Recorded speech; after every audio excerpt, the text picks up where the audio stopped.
And as some regions in Spain are suffering major drought, the southeastern part of the country is under torrential rain. The severity of rain is such that the Spanish authorities have now shut down schools, universities, and other public services. In the city of Cartagena, emergency services battled to drain flooded streets. Footage showed flood water partially covering parked cars and motorbikes. Pardon me.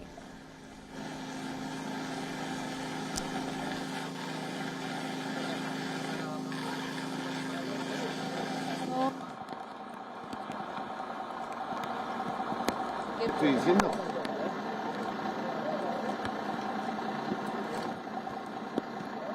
Estamos intentando achicar todo el agua posible, sobre todo también ascensores, huecos de garajes.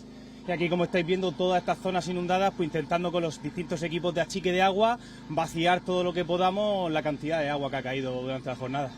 Some locations in the Valencia region also saw more rain than they had at any point in the previous 6 months. The town recorded highest precipitation with up to 130 litres per square metre.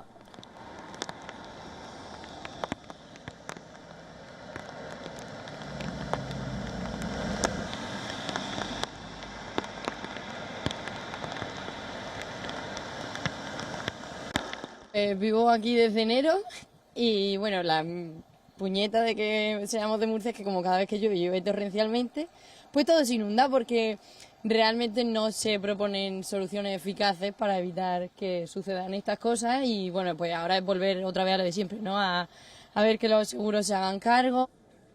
Even though the season is still expected to be one of the driest on record, these rain can further help mitigate the prolonged drought afflicting the country.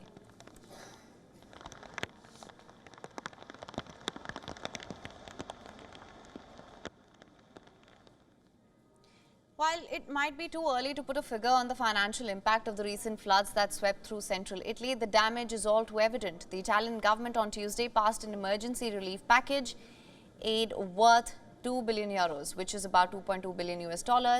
That will now be provided to help businesses and families affected by the extreme weather event.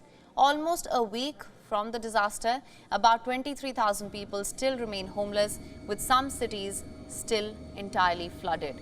Italian Prime Minister, who visited the region on Sunday after returning a day early from the G7 summit in Japan, convened a cabinet meeting on Tuesday to approve measures for relief.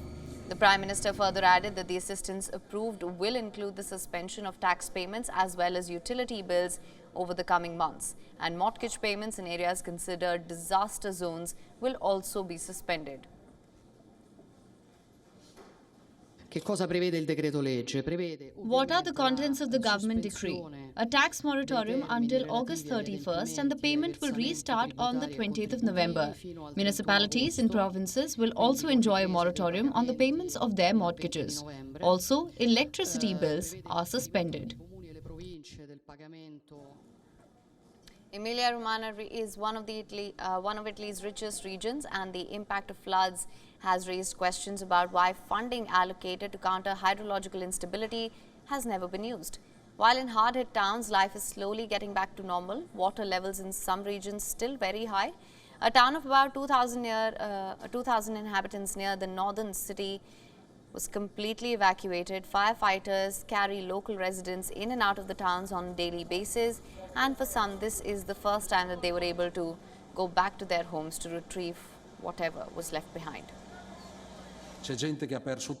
There are people who have lost everything. People who have lost almost everything. This applies to citizens, to families. You saw it with your eyes during your visit. There are those who have a business that can no longer work and operate.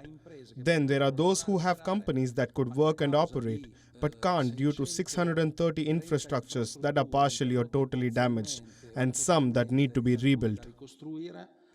At least 21 rivers overran their banks and over 300 landslides were triggered by a heavy concentration of rainfall. The flooding last week claimed at least 14 lives. And to help coordinate the efforts, the government recently appointed Drought Commission to manage drainage projects and also help areas get rid of floodwaters.